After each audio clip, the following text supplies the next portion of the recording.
ছেলেরা আসলে নিজের জন্য কতটুকু বাঁচে? এই প্রশ্নের উত্তর খুঁজতে গেলে অনেক সময় একটা দীর্ঘশ্বাসের শব্দ পাওয়া যায়। সমাজ আর পরিস্থিতির জাতাকলে পিষ্ট হয়ে অনেক ছেলেই নিজের ইচ্ছাগুলোকে বিসর্জন দিয়ে অন্যের মুখে হাসি ফোটাতেই জীবন কাটিয়ে দেয়। মুখার্জি সাহেব আজ অবসরে যাচ্ছেন। আজকের গল্প একজন সাধারণ মানুষকে নিয়ে। মুখার্জি সাহেব আজ অবসরে যাচ্ছেন। অফিসের শেষ দিনে সহকর্মীরা তাকে অনেক প্রশংসা করলেন। কেউ বললেন তিনি খুব পরিশ্রমী, কেউ বললেন তিনি দারুণ দায়িত্বশীল। বিদায়বেলায় অফিস থেকে তাকে একটা সুন্দর আর দামি হাতঘড়ি উপহার দেওয়া হলো। বাসায় ফেরার পথে রিকশায় বসে মুখার্জি সাহেব নিজের হাতের দিকে তাকালেন। ঘড়িটা খুব সুন্দর, কিন্তু তার মনে পড়ল ঠিক 20 বছর আগের কথা। তখন তিনি ছোটোখাটো একটা চাকরি করতেন। তার খুব শখ ছিল একটা ভালো মানের ক্যামেরা কেনার। ছবি তোলার নেশা ছিল প্রবল।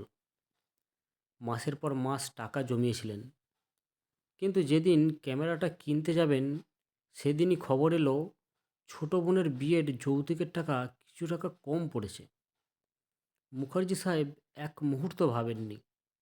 ক্যামেরার জন্য জমানো টাকাটা বাবার হাতে তুলে দিয়েছিলেন। ক্যামেরা আর কেনা হয়নি। বাসায় ঢুকে মুখার্জি সাহেব দেখলেন তার ছেলে সানি নতুন ল্যাপটপে কাজ করছে। মেয়ে রিয়া বায়না ধরছে ভার্সিটি ট্যুরে যাওয়ার জন্য। মুখার্জি সাহেবের স্ত্রী হাসিমুখে চা নিয়ে এলেন। 10 বছর আগে তার নিজের দাঁতের ব্যথায় ঘুমোতে পারতেন না, কিন্তু সেই টাকা দিয়ে তিনি ছেলের জন্য দামি কোচিং সেন্টারে ভর্তি নিশ্চিত করেছিলেন। 5 বছর আগে অফিসের সহকর্মীরা যখন দামি ব্র্যান্ডের জুতো পরতো, তিনি তালি দেওয়া জুতো পালিশ করে চালিয়ে দিয়েছেন, যাতে মেয়ের জন্মদিনে একটা সোনার দুল উপহার দিতে পারেন। প্রতি বছর নিজের জন্য একটা নতুন শার্ট কেনার আগে তিনি ভেবেছেন বাসার বাজারের কথা, বাচ্চাদের স্কুলের মাইনের কথা। আয়নার সামনে দাঁড়ানো এক অচেনা মানুষ।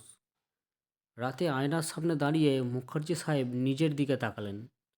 তার মনে হলো এই যে গত 30 বছর তিনি বেঁচে ছিলেন, এর মধ্যে কতটুকু ছিল তার নিজের জন্য।